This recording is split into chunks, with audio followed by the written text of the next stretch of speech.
Hola chicos, hoy les traigo entonces la clase de la segunda ley de Mendel, o bien llamada dihibridismo, ¿ya?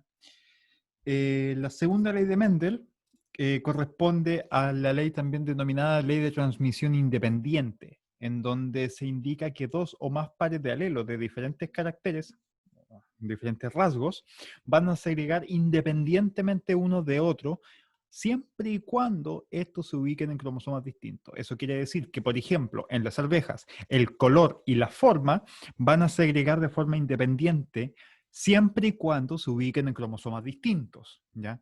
Porque si se ubican en un mismo cromosoma van a segregar de forma ligada y ahí vamos a estar en presencia de genes ligados.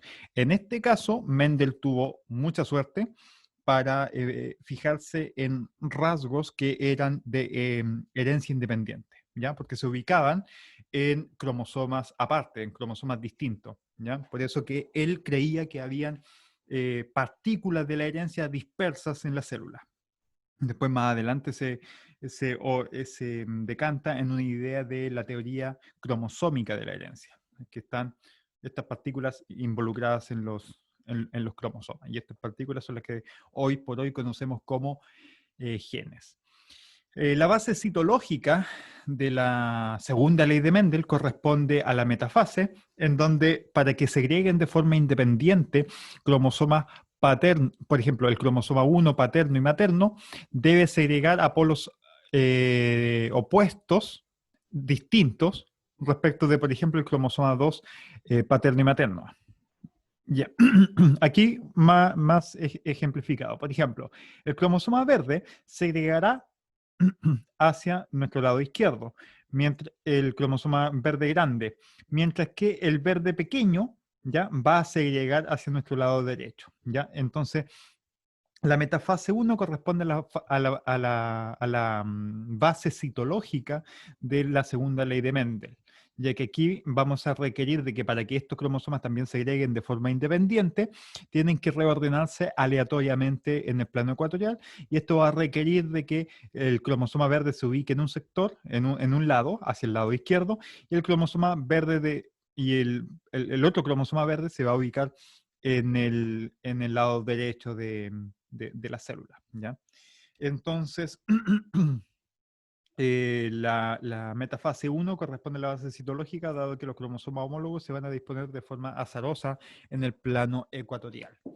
Lo que observó Mendel básicamente cruzó, fue cruzar semillas o arvejas más bien, amarillas y lisas con verdes y rugosas. Y se dio cuenta de que para ambos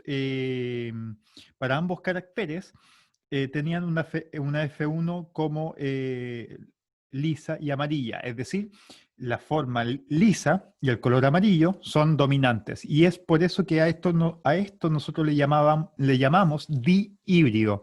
Por eso la segunda ley de Mendel se llama ley perdón, dihibridismo, ¿ya? ¿Por qué? Porque vamos a tener un híbrido para la característica A y un híbrido para la característica B. Es decir, estamos hablando de un dihíbrido.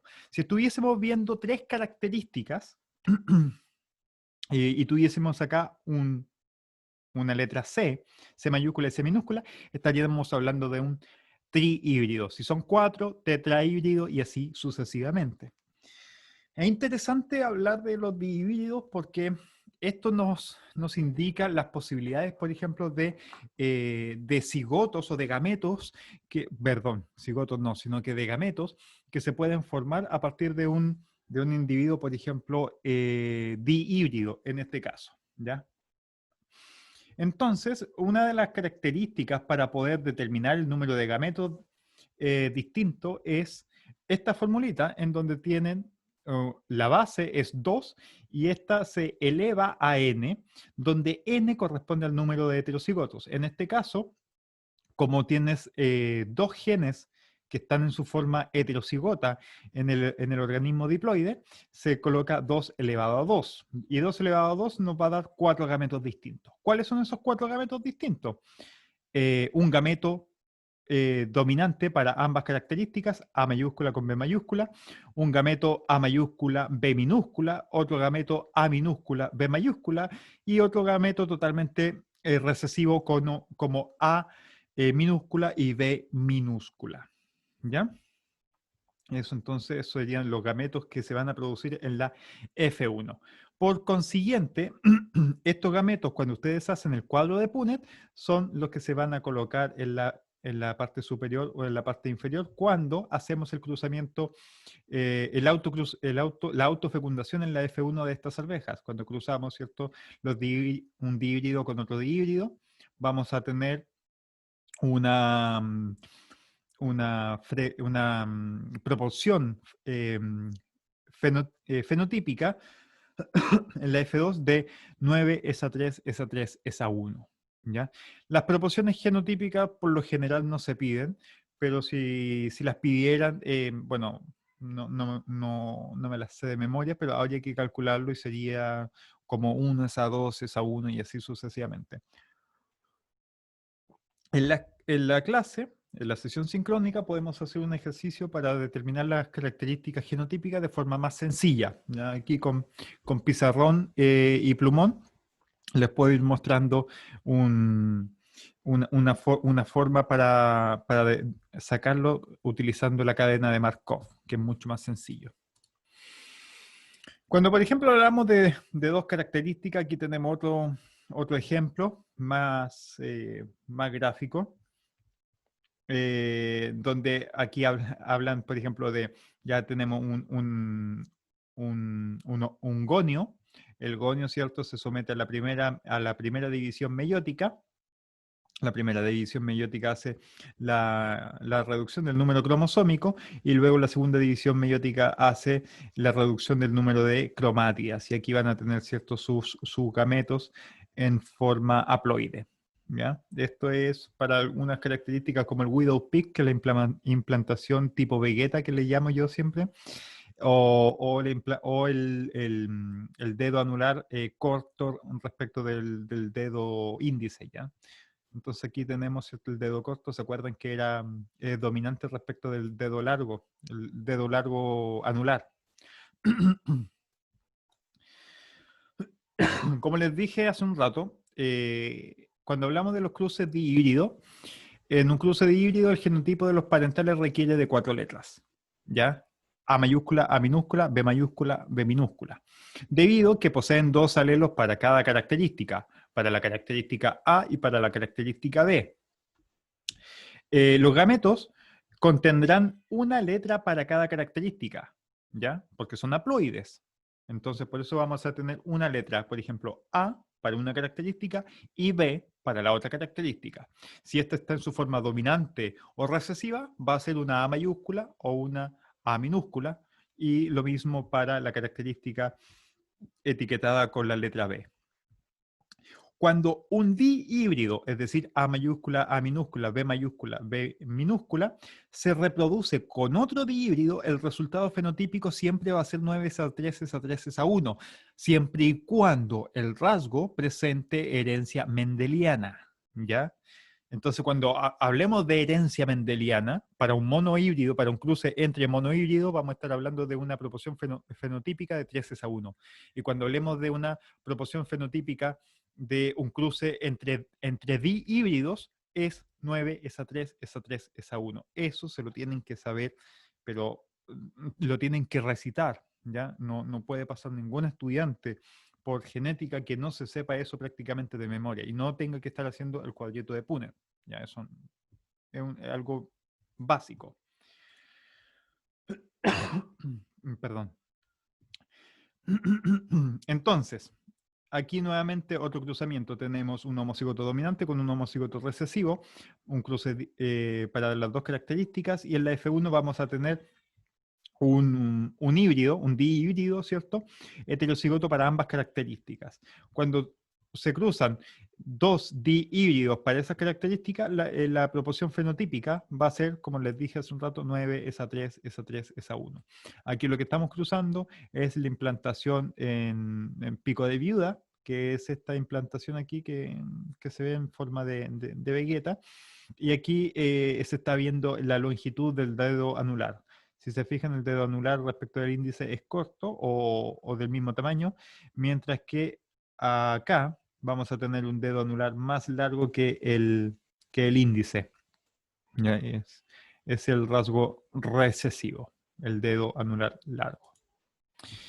Entonces, respecto, ¿se acuerdan cuando nosotros veíamos el cruce de prueba para un mono híbrido y el cruce de prueba nos daba una proporción fenotípica de 1:1? ¿Ya? Ahora para un cruce de prueba para un dihíbrido, vamos a tener un resultado similar, solamente que ahora en vez de 2:1 van a ser 4:1, porque el resultado fenotípico va a ser 1 es a 1 es a 1 es a 1. ¿Ya? Uno, por ejemplo, sería amarillo y liso, otro sería amarillo y rugoso, otro sería verde y liso y otro sería verde y rugoso. Esas son las 4 posibilidades fenotípicas que responden, si volvemos atrás, responden a los 4 gametos que se estaban produciendo. O más bien que fueron producidos por el individuo heterocigoto. Aquí entonces tenemos el cruce de prueba. Este es un cuadro de Punnett en resumido porque los individuos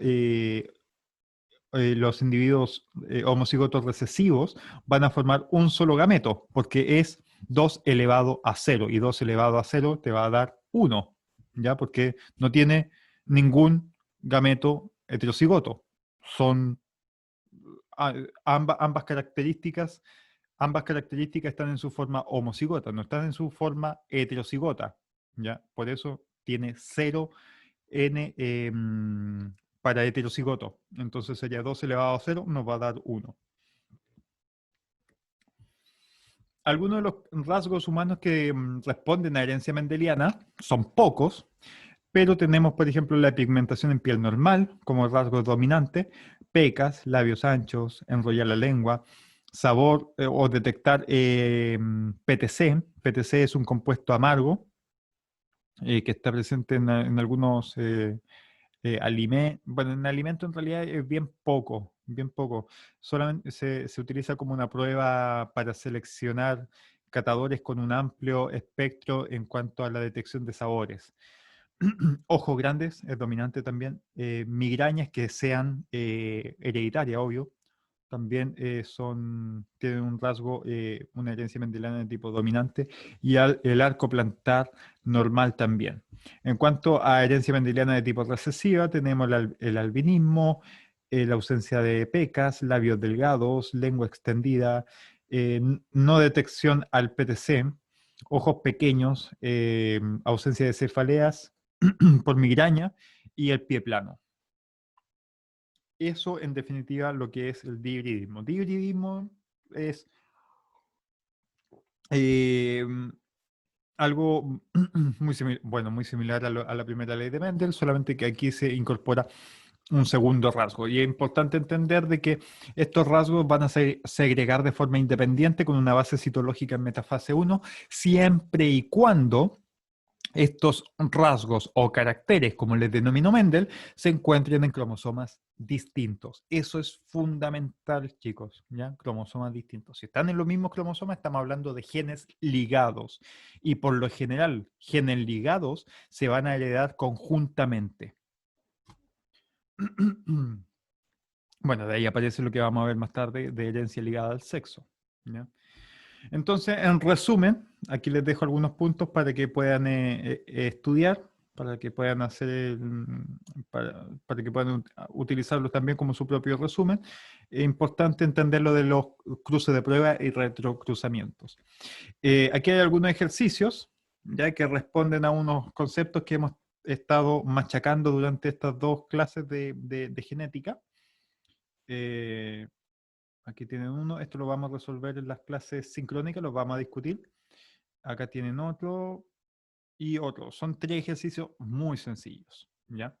Ahora vamos a pasar entonces a lo que es la teoría cromosómica de la herencia, donde ya se vuelve esto un poco más, más molecular y que es propuesta por Boveri y Sutton el año 1903. Y esta teoría cromosómica de la herencia busca armonizar los conocimientos citológicos. A conocimiento citológico llamamos al descubrimiento de cromosomas y a los experimentos de Mendel. Entonces se cruzan informaciones, se cruza la experiencia de que dentro de los núcleos se encuentran cromosomas, porque ya a finales del 1800 se desarrollan algunas técnicas químicas que permiten teñir cromosomas y se descubren de que estos cromosomas están en el núcleo y que posiblemente tienen que ver con la herencia, ¿ya?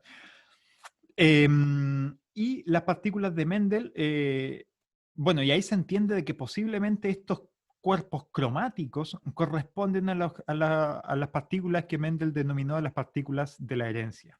¿Ya? Entonces, por eso se compone esta teoría cromosómica de la herencia, en donde tiene 3 puntos principales. El primero es que los genes se encuentran en el cromosoma uno a continuación de otro, es decir, se encuentran de forma lineal.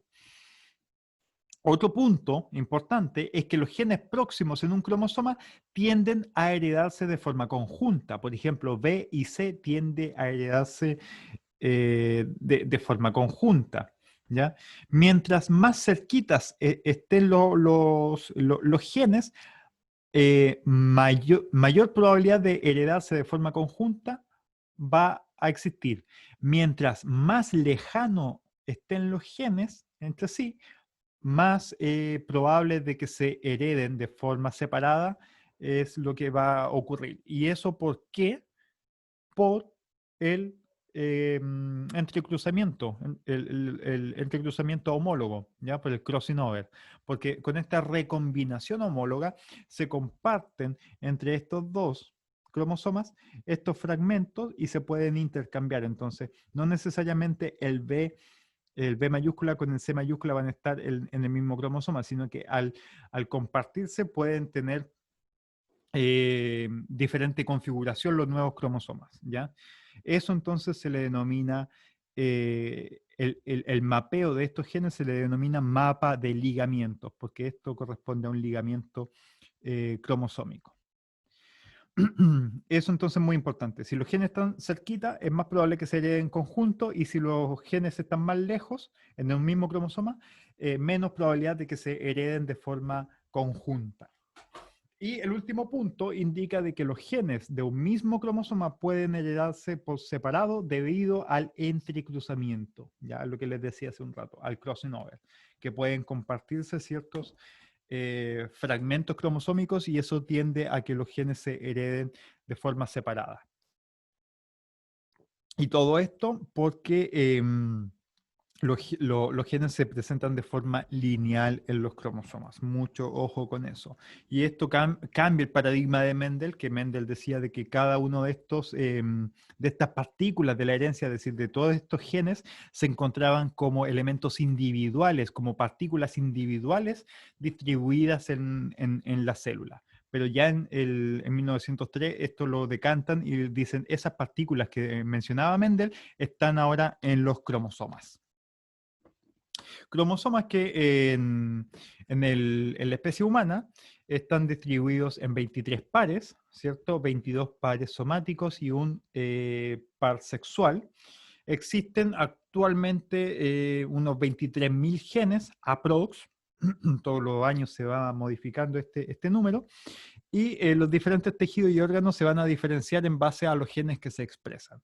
Y ahí todo esto responde obviamente al ambiente en el cual están siendo sometidos estos tejidos, porque el ambiente intestinal es distinto al ambiente que ocurre en el encéfalo. Entonces, las rutas metabólicas que se encienden en el intestino son distintas a las del cerebro porque el ambiente, las células adyacentes, el entorno celular es distinto y responde a señales distintas.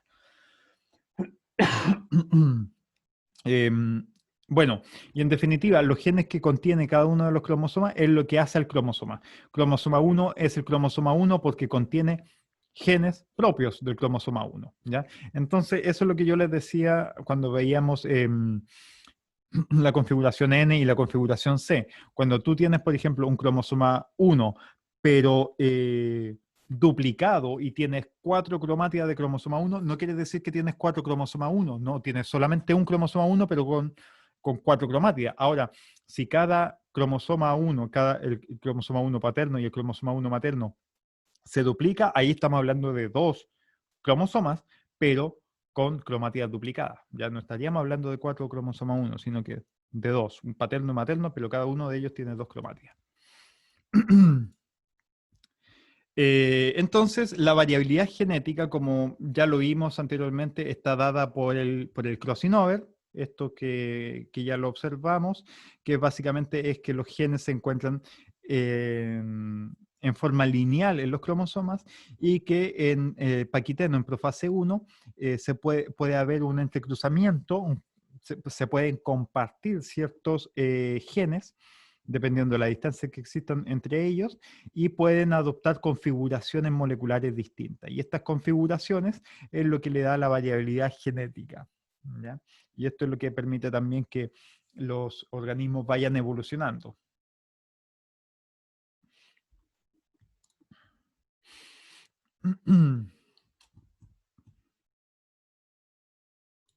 Bueno, en cuanto a la variabilidad genética, podemos hablar también de los genotipos, ¿ya?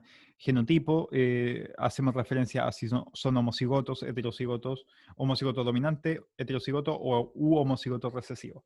Entonces, en este sentido, la forma más sencilla es tener un gen con dos variantes. ¿Cuáles son las variantes? Dominante y recesivo, ¿ya?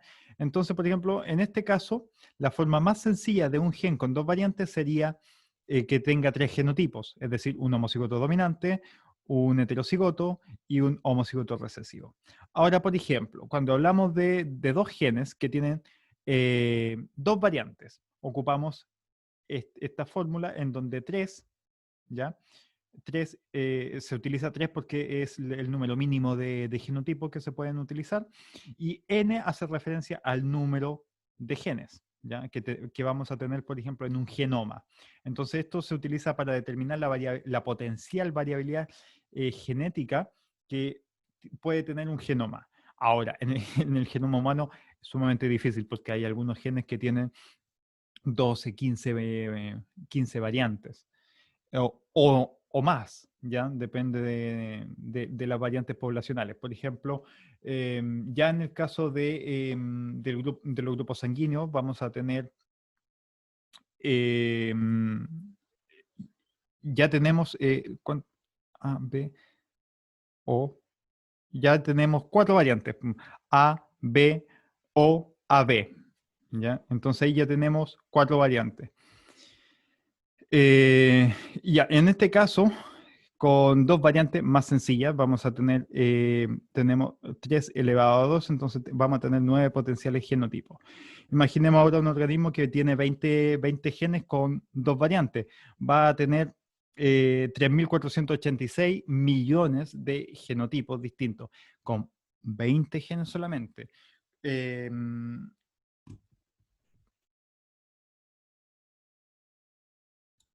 Y por ejemplo, si hablamos de variabilidad genética del organismo viviente autónomo con el genoma más pequeño, tendríamos que hablar del Mycoplasma genitalium.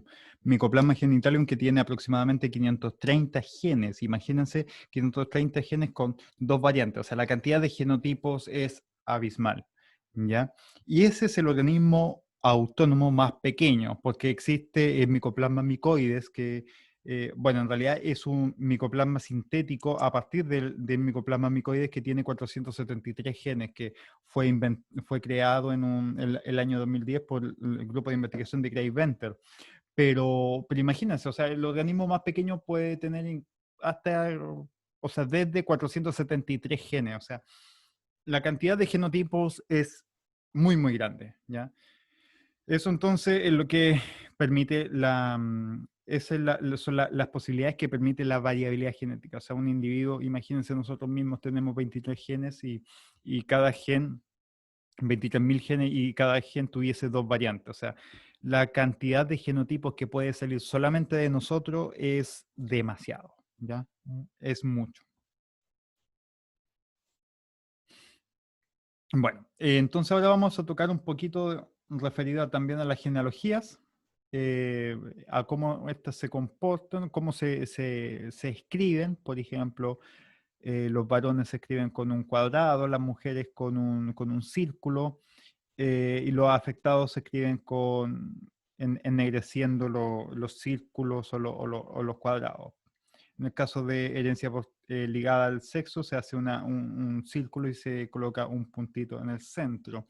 Esta genealogía, en realidad no vamos a analizar enfermedades en sí, no vamos a hacer estudios tan específicos de esto, solamente para que ustedes tengan una idea de cómo se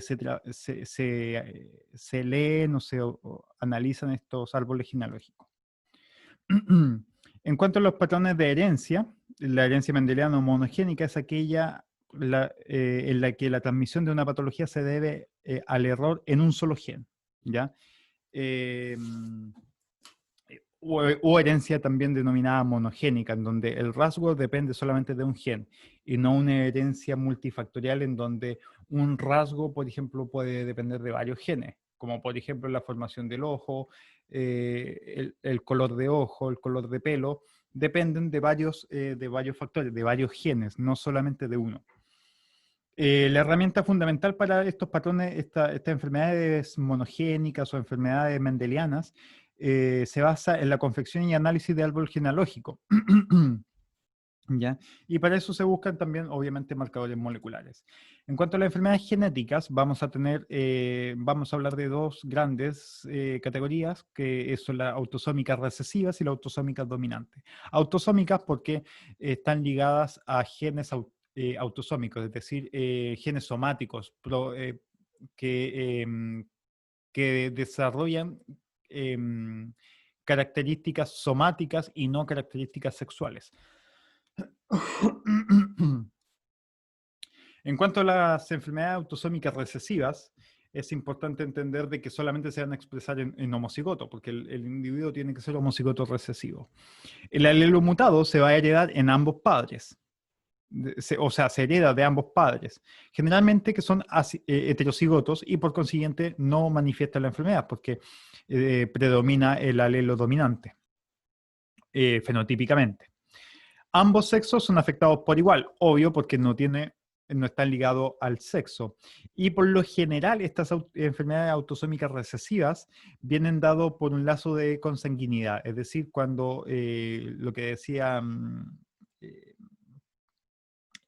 eh, lo que decía Márquez, lo que decía entonces Gabriel García Márquez acerca del lazo consanguíneo de cuando se casaban entre primos o entre hermanos, que le iban a salir hijos colita de chancho.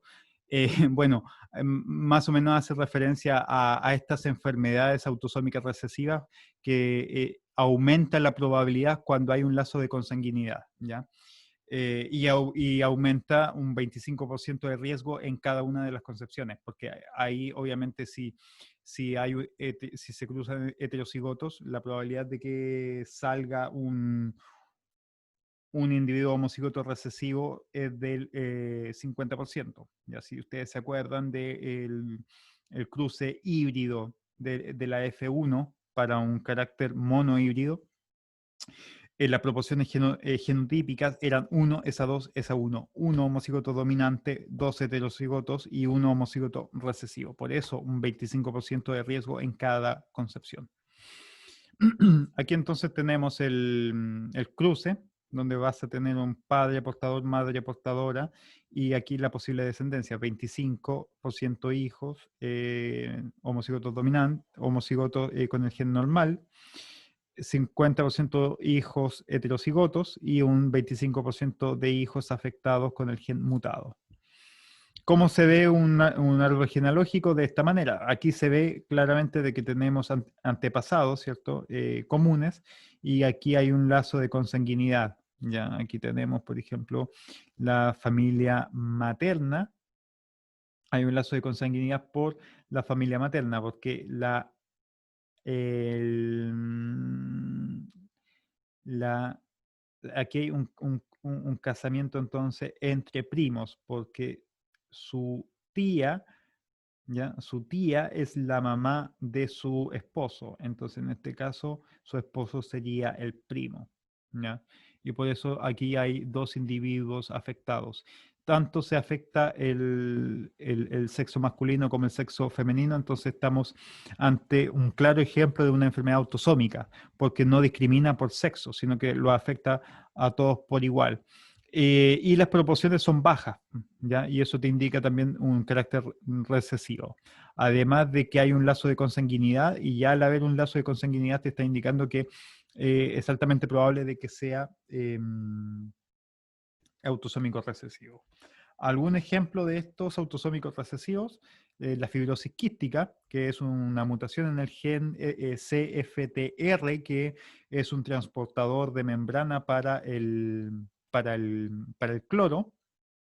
Entonces, esta proteína tiene una deficiencia y altera entonces la producción de sudor, altera la producción de jugo gástrico y de moco.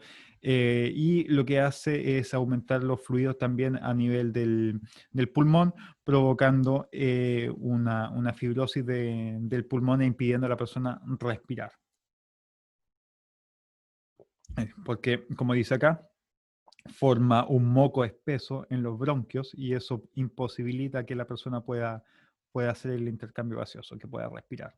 También tapa los conductos pancreáticos. Al tapar conductos pancreáticos con moco, lo que hace es que todas las secreciones con enzimas proteolíticas después se devuelvan al páncreas y provoquen una pancreatitis, y una pancreatitis súper grave. Y las personas por lo generalmente con una pancreatitis aguda son susceptibles a, a tener un fallecimiento más o menos rápido. Y por lo tanto, bueno, esta es una enfermedad muy común en Estados Unidos. Hay todo un programa en Estados Unidos para determinar estas mutaciones en recesivas, pero que afectan a un gran número de la población. Y actualmente se conocen más de 1.400 mutaciones. Y todo esto a cada año va aumentando este número. ¿Ya? Bueno, el gen CFTR es un tremendo gen con 27 exones aproximadamente, y muchas mutaciones aquí, mutaciones con sentido, sin sentido, mutaciones de cambio de lectura, etcétera. ¿Ya? La gente que pase después a biología molecular van a ver esto en más detalle. Muy interesante. Y las autosómicas dominantes son enfermedades en donde el heterocigoto manifiesta la enfermedad, obviamente, porque está dada por la presencia del alelo dominante. El alelo dominante, o sea, el alelo mutado pasaría a ser dominante, entonces predomina sobre el nativo, el alelo no mutado, que sería recesivo. Ambos sexos se afectan por igual, obvio, porque es autosómico. Los afectados tienen necesariamente un progenitor afectado, obvio, porque como es dominante, tienen sí o sí que tener a uno de sus padres que manifieste la enfermedad, y existe un 50% de probabilidad de transmitir el rasgo. Ya, por supuesto, porque como es dominante, y el padre tiene al menos un alelo afectado, entonces que te entregue ese alelo es 50 y 50%, ¿ya? No obstante, y este es algo bueno, que pueden presentar una expresividad variable, es decir, puede que la manifestación de la enfermedad no sea tan agresiva, ¿ya? Entonces, puedes que manifiestes la enfermedad, pero la vas a manifestar en un grado menor. O si tienes la mala suerte, puedes manifestarlo en un grado mayor, ¿ya?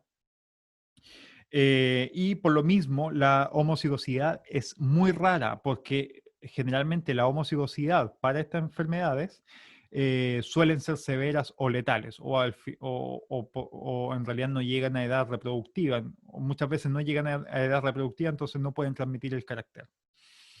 Pero hay otras también que se expresan tardíamente, que aparecen a avanzada edad de los pacientes. ¿Cómo se manifiestan en un árbol genealógico? En realidad se ve afectado todas las generaciones de individuos y como ya les dije, se afecta indistintamente del sexo. Porque aquí tenemos, por ejemplo, un hombre afectado y acá tenemos una mujer afectada, o sea, tanto el hijo como la hija.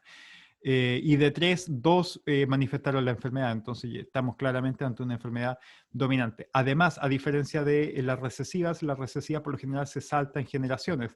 Las dominantes no. Fíjate que las dominantes se manifiestan en todas las generaciones y no es necesario que exista consanguinidad. Una característica bueno, o una enfermedad autosómica dominante ampliamente conocida es el síndrome de Marfan. Síndrome de Marfan, ¿cierto? Que afecta la codificación de una proteína que es la fibrilina, que compone las fibras elásticas y que ayuda a limitar el crecimiento principalmente de los huesos largos, ya en el crecimiento óseo, y también afecta a la producción de las fibras elásticas en las arterias de gran calibre, como principalmente la aorta. ¿Para qué son importantes las fibras elásticas en la aorta? Para impedir de que la aorta se distienda demasiado y finalmente termine por reventarse, ¿ya? Fenómeno entonces conocido como estallido aórtico, y es una de las características o de los problemas más bien que tienen los individuos con Marfan, que tienen que estarse chequeando constantemente el diámetro o el tamaño de la aorta porque pueden tener un evento, una enfermedad cardiovascular repentina, ya pueden tener un riesgo a una muerte por estallido aórtico. Uno de las personas que ustedes deberán conocer es Michael Phelps, ¿cierto? Actualmente es el atleta que más medallas olímpicas ha ganado en los Juegos Olímpicos. Y bueno, a él le recomendaron que no hiciera ejercicio de alta competencia y él, bueno, ante todo pronóstico médico, hizo natación y a alto nivel, lo cual sus médicos no estaban muy de acuerdo, pero él no tuvo ninguna complicación, o al menos hasta ahora, ¿ya? Acá tenemos a Abraham Lincoln, que también padecía síndrome de Marfan. Generalmente estos individuos de Marfan son individuos altos, ya porque al no tener una restricción en el crecimiento de sus huesos largos, pueden medir fácilmente, en el caso de los hombres, sobre el 1,80 m y en el caso de las mujeres sobre el metro 65, ya fácilmente. Tienen brazos largos, falanges largas, em, em, bueno, lo otro tiene que ver también que son hiperlaxos, tienen sus fibras elásticas. El principal diagnóstico es determinar el diámetro aórtico, porque la aorta se dilata más de lo que ocurre en un individuo normal, porque obviamente no tienen esta resistencia de las fibras elásticas. Y aquí les dejo una tarea para que ustedes desarrollen y la podamos discutir en la sesión sincrónica. Esto entonces corresponde a la clase de la segunda ley de Mendel y le puse un poquito más de lo que es respecto a herencia autosómica de tipo mendeliana. Nos vemos entonces, chicos, que estén muy bien y cualquier duda, ustedes ya saben, me la hacen llegar. Nos vemos. Chao.